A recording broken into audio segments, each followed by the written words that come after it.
ನಮಸ್ಕಾರ ವೀಕ್ಷಕರೇ. ನಿರೀಕ್ಷಿತ ಮಟ್ಟದಲ್ಲಿ ಸೀಟ್ಗಳು ಬರಲಿಲ್ಲ ಅನ್ನೋ ಬೇಸರದಲ್ಲಿದ್ದ ಬಿಜೆಪಿಗೆ ಈಗ ಹೊಸ ಹುರುಪು ಸಿಗ್ತಾ ಇದೆ. ಕಾಂಗ್ರೆಸ್ ಅಲ್ಲ ಯಾರೇ ಬಂದ್ರೂ ಈಗ ಮೋದಿ ಸರ್ಕಾರವನ್ನ ಶೇಕ್ ಮಾಡೋದಕ್ಕೆ ಆಗೋದಿಲ್ಲ. ಅಂತಹ ಭದ್ರ ಬುನಾದಿಯನ್ನ ಹಾಕಲಾಗ್ತಾ ಇದೆ. ಮಿತ್ರ ಪಕ್ಷಗಳು ಸಿಕ್ಕಿದ್ದೇ ಚಾನ್ಸ್ ಅಂತ ಡಿಮ್ಯಾಂಡ್ ಮಾಡಬಹುದು ಅನ್ನೋದನ್ನ ಅರ್ಥ ಮಾಡಿಕೊಂಡು ಬಿಜೆಪಿ ಮೇಜರ್ ಆಪರೇಷನ್ ಮಾಡಿದೆ.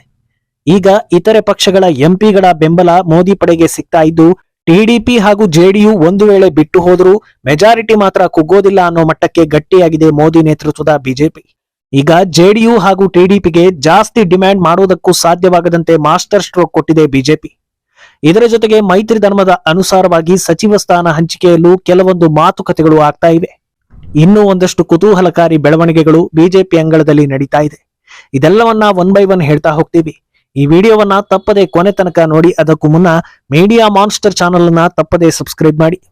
ಹೌದು, ಇಂಥದ್ದೊಂದು ಮೆಗಾ ಆಪರೇಷನ್ ಆಗಲಿದೆ ಅನ್ನೋದನ್ನ ಯಾರು ಯೋಚಿಸಿರ್ಲಿಲ್ಲ.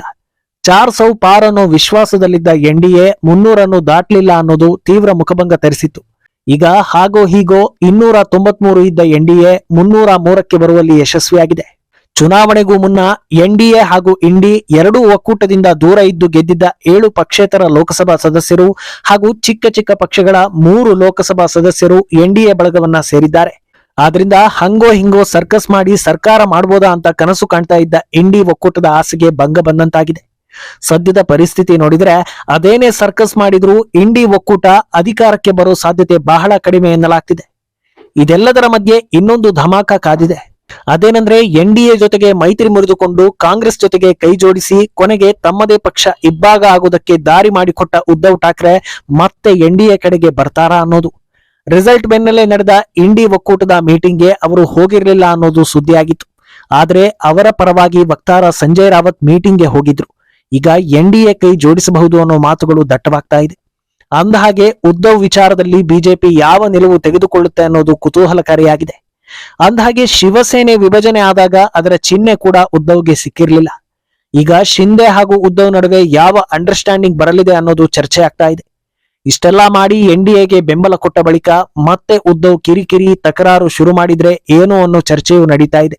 ಇದೆಲ್ಲದರ ಮಧ್ಯೆ ಅತ್ತ ಉತ್ತರ ಪ್ರದೇಶದಲ್ಲಿ ಸಮಾಜವಾದಿ ಪಕ್ಷದ ಸುಮಾರು 18 ಎಂಪಿಗಳು ಬಿಜೆಪಿಯತ್ತ ಮನಸ್ಸು ಮಾಡ್ತಾ ಇದ್ದಾರೆ ಅನ್ನೋ ಸುದ್ದಿ ಕೂಡ ಹರಿದಾಡ್ತಾ ಇದೆ. ಮುಂದಿನ ತಿಂಗಳ ಹೊತ್ತಲ್ಲಿ ಏಕಾಂಗಿಯಾಗಿ ಬಿಜೆಪಿ ನಂಬರ್ 275 ಮುಟ್ಟಬಹುದು ಅಂತ ಹೇಳಲಾಗ್ತಾ ಇದೆ.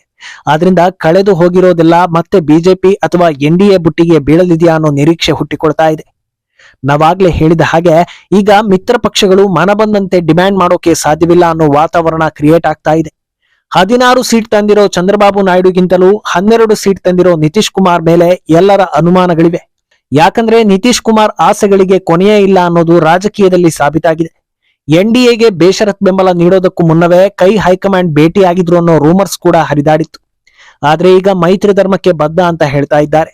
ನಾಳೆ ದಿವಸ ಏನಾದ್ರೂ ಹೆಚ್ಚು ಕಡಿಮೆ ಆದ್ರೆ ಅನ್ನೋ ದೂರದೃಷ್ಟಿಯಿಂದ ಪಕ್ಷೇತರರನ್ನ ಒಗ್ಗೂಡಿಸಿಕೊಂಡು ಸರ್ಕಾರವನ್ನ ಗಟ್ಟಿ ಮಾಡಿಕೊಳ್ತಾ ಇದೆ ಬಿಜೆಪಿ. ಇನ್ನು ಈಗಾಗಲೇ ಸಚಿವ ಸ್ಥಾನ ಹಂಚಿಕೆ ಬಗ್ಗೆ ಒಂದು ಹಂತದ ಮಾತುಕತೆ ನಡೆದಿರೋ ಬಗ್ಗೆ ಸುದ್ದಿ ಹರಿದಾಡ್ತಾ ಇದೆ. ಇದರ ಪ್ರಕಾರ ಮಿತ್ರರಿಗೆ 4 ಎಂಪಿಗಳಲ್ಲಿ ಒಬ್ಬರಂತೆ ಖಾತೆ ಹಂಚಿಕೆ ಮಾಡೋ ಆಫರ್ ನೀಡಲಾಗಿದೆ. ಆ ಲೆಕ್ಕದಲ್ಲಿ ಸದ್ಯ ಪ್ರಮುಖವಾಗಿರೋ ಟಿಡಿಪಿಗೆ 4 ಹಾಗೂ ಜೆಡಿಯುಗೆ 3 ಖಾತೆ ಸಿಗುವ ಸಾಧ್ಯತೆ ಇದೆ. ನಿನ್ನೆಯವರೆಗೂ ಖಾತೆ ಹಂಚಿಕೆ ಕಗ್ಗಂಟಾಗಬಹುದು ಅನ್ನೋ ವಾತಾವರಣ ಇತ್ತು. ಆದ್ರೆ ಇಂದಿನ ಬೆಳವಣಿಗೆ ನೋಡಿದ್ರೆ ಅಂತಹ ದೊಡ್ಡ ಡಿಮ್ಯಾಂಡ್ ಬರೋದಿಲ್ಲ ಅಂತ ಹೇಳಲಾಗ್ತಾ ಇದೆ. ಚಂದ್ರಬಾಬು ನಾಯ್ಡುಗೆ ಆಂಧ್ರದಲ್ಲಿ ದೊಡ್ಡ ಗೆಲುವು ಸಿಕ್ಕಿರೋದ್ರಿಂದ ಮುಖ್ಯವಾಗಿ ಸರ್ಕಾರ ನಡೆಸೋದಕ್ಕೆ ದೊಡ್ಡ ಸಹಕಾರವನ್ನ ಅಪೇಕ್ಷಿಸಬಹುದು ಮತ್ತು ಬೇಡಿಕೆಯಂತೆ ಒಂದೆರಡು ದೊಡ್ಡ ಹುದ್ದೆಗಳು ಹಾಗೂ ಸ್ಪೀಕರ್ ಸ್ಥಾನಕ್ಕೆ ಡಿಮ್ಯಾಂಡ್ ಮಾಡಬಹುದು ಎನ್ನಲಾಗ್ತಾ ಇದೆ. ಇತ್ತ ನಿತೀಶ್ ಈಗಾಗಲೇ ಸ್ಪೀಕರ್ ಪಟ್ಟಕ್ಕೆ ಒತ್ತಡ ಹಾಕ್ತಾ ಇದ್ದಾರೆ ಅನ್ನೋ ಮಾತು ದಟ್ಟವಾಗಿ ಕೇಳಿ ಬರ್ತಾ ಇದೆ. ಇದರ ಜೊತೆಗೆ ರೈಲ್ವೆ ಖಾತೆಗೆ ಪಟ್ಟು ಬೀಳೋ ಸಾಧ್ಯತೆ ಇದೆ.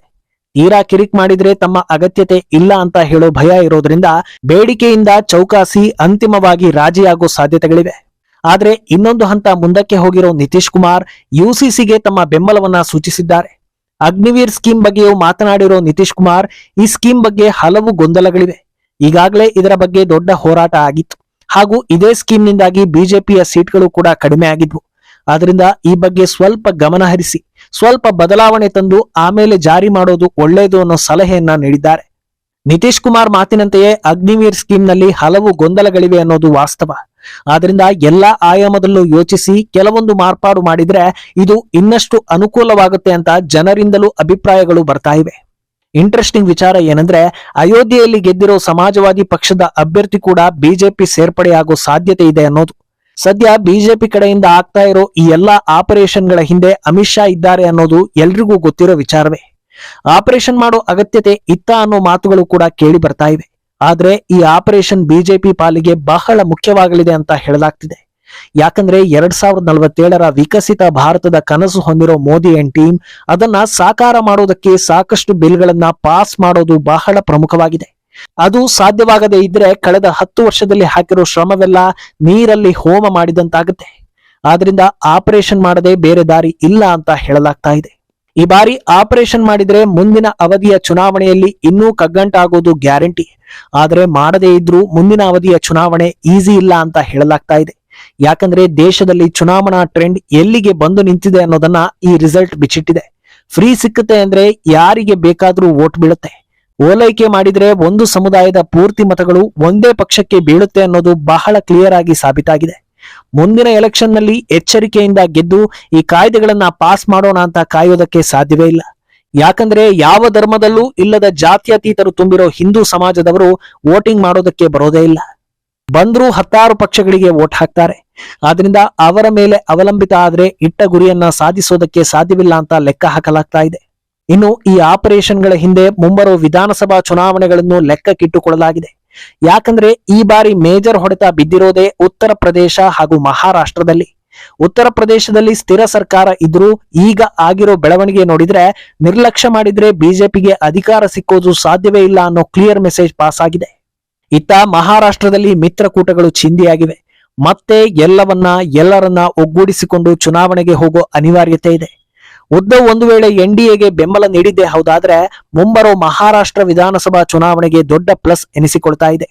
ಕೇಂದ್ರದಲ್ಲಿ ಒಂದು ಸ್ಥಿರ ಸರ್ಕಾರ ರಚಿಸಿಕೊಂಡು ರಾಜ್ಯಗಳನ್ನು ಗೆಲ್ಲುವಲ್ಲಿ ಯಶಸ್ವಿಯಾದ್ರೆ ಪ್ರಮುಖ ಕಾಯ್ದೆಗಳನ್ನ ಜಾರಿ ಮಾಡೋದಕ್ಕೆ ಯಾವ ಅಡೆತಡೆಗಳು ಸವಾಲುಗಳು ಇರೋದಿಲ್ಲ. ಆದ್ರೆ ಒಂದು ಸಣ್ಣ ತಪ್ಪು ನಡೆದರೂ ಗುರಿ ಸಾಧಿಸುವುದಕ್ಕೆ ಎಲ್ಲಾ ರೀತಿಯಿಂದಲೂ ತೊಡಕಾಗುವ ಸಾಧ್ಯತೆ ಇದೆ. ಆದ್ರಿಂದ ಮುಂದಿನ ಒಂದು ವಾರದಲ್ಲಿ ಬಿಜೆಪಿಯ ಅಸಲಿ ಸ್ಟ್ರಾಟಜಿ ಏನು ಅನ್ನೋದು ಗೊತ್ತಾಗಲಿದೆ. ಒಟ್ನಲ್ಲಿ 2024ರ ಲೋಕಸಭಾ ಚುನಾವಣೆ ಜನರಿಂದ ಹಿಡಿದು ನಾಯಕರವರೆಗೂ ಎಲ್ಲರಿಗೂ ಪಾಠ ಕಲಿಸಿದೆ. ಯಾರು ಯಾವ ಪಾಠವನ್ನ ಸರಿಯಾಗಿ ಅರ್ಥ ಮಾಡಿಕೊಳ್ತಾರೆ ಅನ್ನೋದು ಸದ್ಯಕ್ಕೆ ಕುತೂಹಲ. ಈ ಬಗ್ಗೆ ನಿಮ್ಮ ಅಭಿಪ್ರಾಯವನ್ನ ತಪ್ಪದೆ ಕಾಮೆಂಟ್ ಮೂಲಕ ತಿಳಿಸಿ.